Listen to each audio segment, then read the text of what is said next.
The 18th century was a period of rapid industrialization. Britain especially was a place of intellectual and scientific exchange, often cultivated by the Masonic lodges and secret societies. In places like the Royal Society or Lunar Society in Birmingham, philosophers and inventors teamed up with the industrialists to form joint ventures. It was in the Lunar Society where Scottish inventor James Watt met the English manufacturer Matthew Boulton and discussed the idea of improving the device that managed to harness steam to produce mechanical work. In 1781, the two men produced a new steam engine in Boulton's manufactory in Birmingham that soon saw it widespread use as a driving machinery in factories, mills and mines, and later transport appliances such as railway, locomotives, ships and road vehicles. The opening of the Stockton and Darlington railways in 1825 heralded the beginning of the age of steam railways, which boosted travel, trade, growth of industries and towns, thus shifting population from rural to urban areas. At the same time, the City of London saw rise of a capitalist and banking class. In the 19th century, the city's most powerful banking family was the House of Rothschild.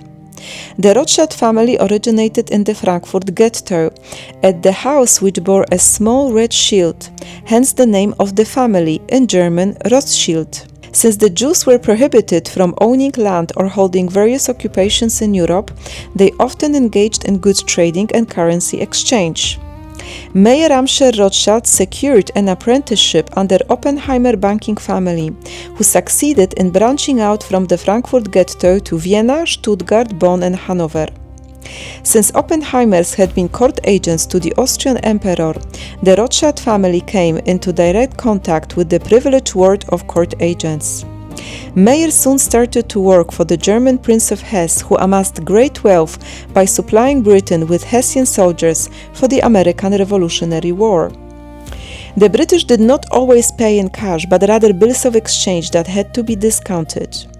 To deal with such international transactions, the crown officials employed agents, often Jews. Realizing that it was much better to lend money to governments and kings, Mayer made various investments with Prince's Fund, including lending money to the court of Denmark. He also sent his sons to other European capitals. Nathan Rothschild first went to Manchester, where he invested in textiles, colonial goods such as indigo, wine, sugar and coffee.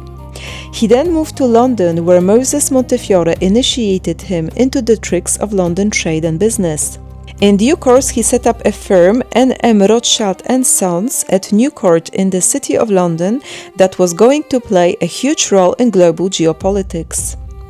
The Rothschild family made greatest fortune during Napoleonic Wars, financing anti-French coalition of England, Prussia, Russia and Austria. Nathan first helped England by purchasing gold from the East India Company to help Duke Wellington to pay his troops in Europe. One day he boasted of this successful deal at the dinner table. Quote, "When I was settled in London, the East India Company had 800,000 worth of gold to sell. I went to the sale and bought it all. I knew Duke of Wellington must have it.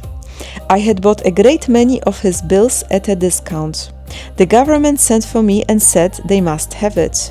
When they had got it, they did not know how to get it to Portugal. I undertook all that and I sent it through France, and that was the best business I ever did." After the fall of France at the Battle of Waterloo, the role of the Rothschilds was to assist the British elites in preserving the balance of power in Europe established at the Congress in Vienna. They did this by becoming the prime bankers of the Holy Alliance of Prussia, Russia and Austria, dealing with debts and war indemnities and lending them money to quash revolutionary movements across Europe. In Britain, they assisted the British government in various investments, strategic metals, precious stones, armaments, and strategic geopolitical investments like the purchase of Suez Canal, thus laying foundation of the British Empire.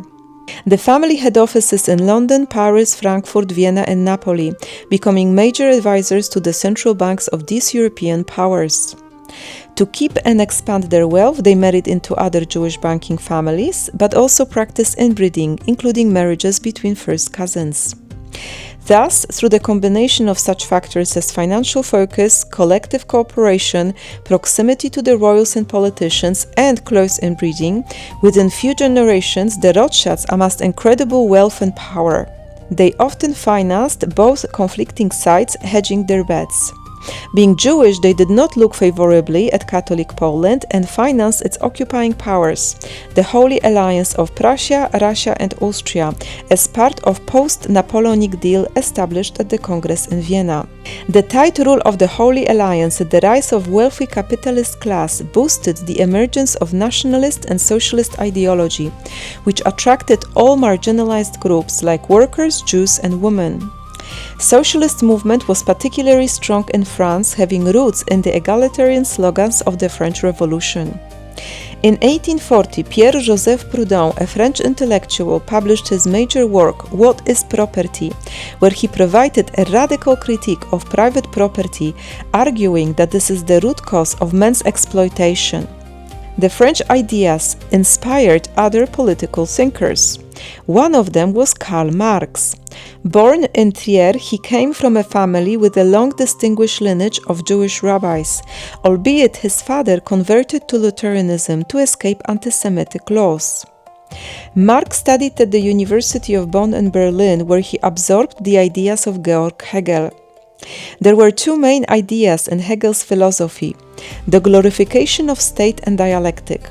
As opposed to classical liberalism, where state is always subordinate to the individual, in Hegelianism the individual existed only to serve the state. The progress in the Hegelian state was through contrived conflict, the clash of opposites made for progress.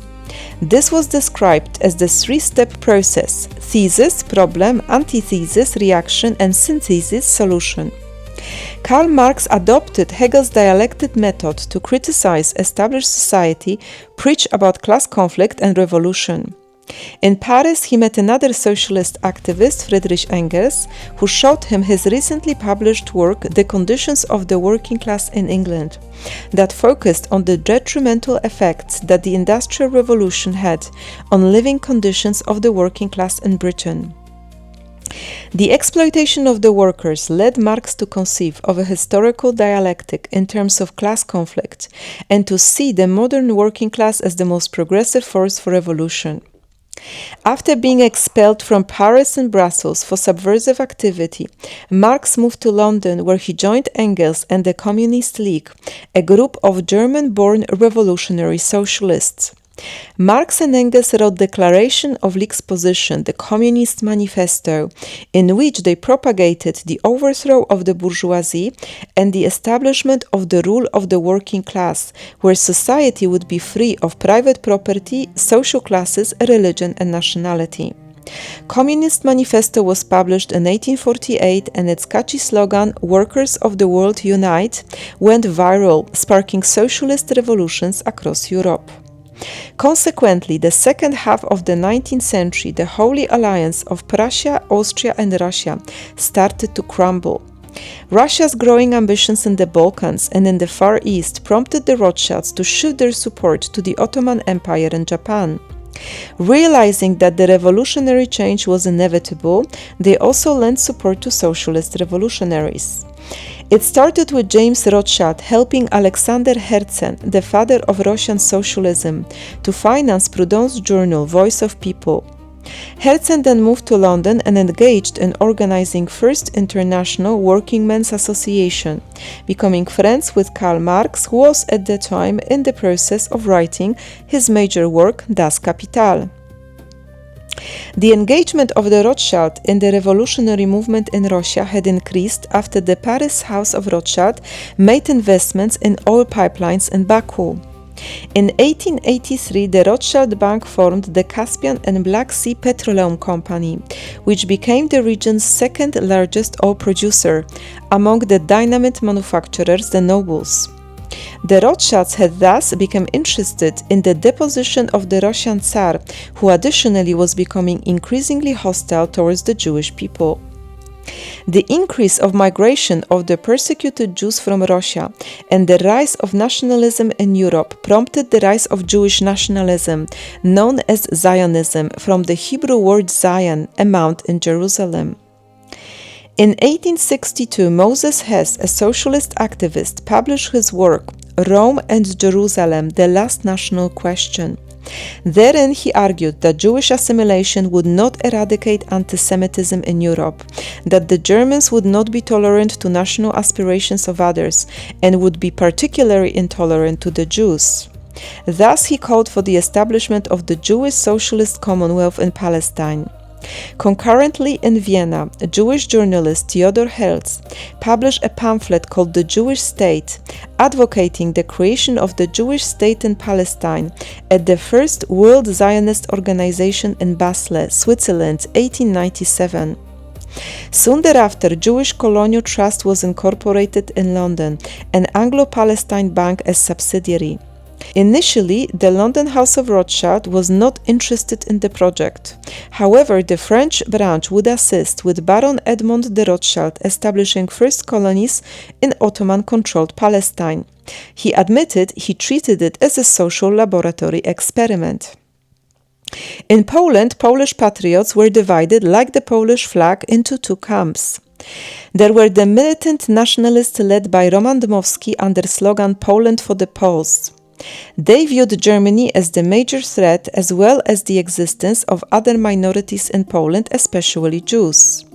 This movement turned into National Democratic Party, which believed that the route to independence led through lobbying for autonomy within the Russian Empire. The second group were the socialist revolutionaries led by Józef Piłsudski, who believed independence of Poland would be achieved with support of the working class, and who envisaged Poland as multinational federation. They formed the Polish Socialist Party and opted for an armed rising against Russia.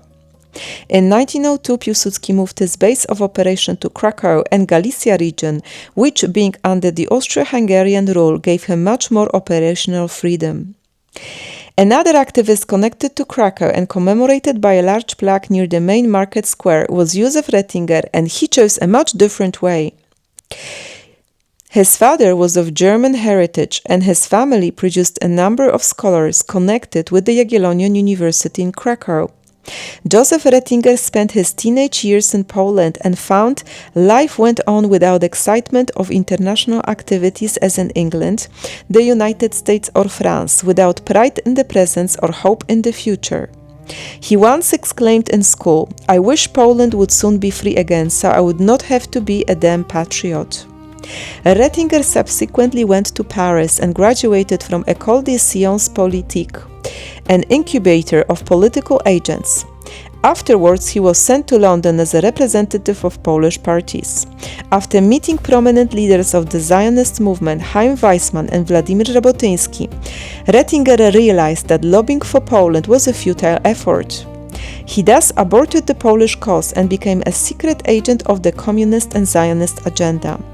He was then assigned to go to Mexico and advise Mexican government on the implementation of Marxist revolution as the best way to control capital and society. Meanwhile, Nathan Rothschild worked closely with another bankers like Jacob Schiff and Samuel Montagu in London and a journalist Paul Nathan in Berlin on sending funds under cover of charitable donations to communist revolutionaries who were causing unrest in Russia. The city of London became a refuge for main communist leaders and the seat of the 5th Congress of Russian Social Democratic Labour Party that took place in 1907. The more radical Bolshevik faction was represented at the time by Vladimir Lenin and Leon Trotsky. There were also the founders of Russian socialist movement like Plekhanov, Zinoviev, Kamenev and Stalin, none of whom were important in 1907, but who one day would become the most powerful men in Russia.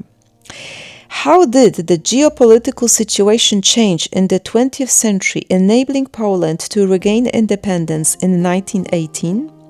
What were the key factors that contributed to the outbreak of the most destructive war in Europe? Well, that's for the next time. So stay tuned, leave your comments, And if you prefer history with actual walking, join me on my free walking tours in Krakow Old Town. Trust me, it's much more fun.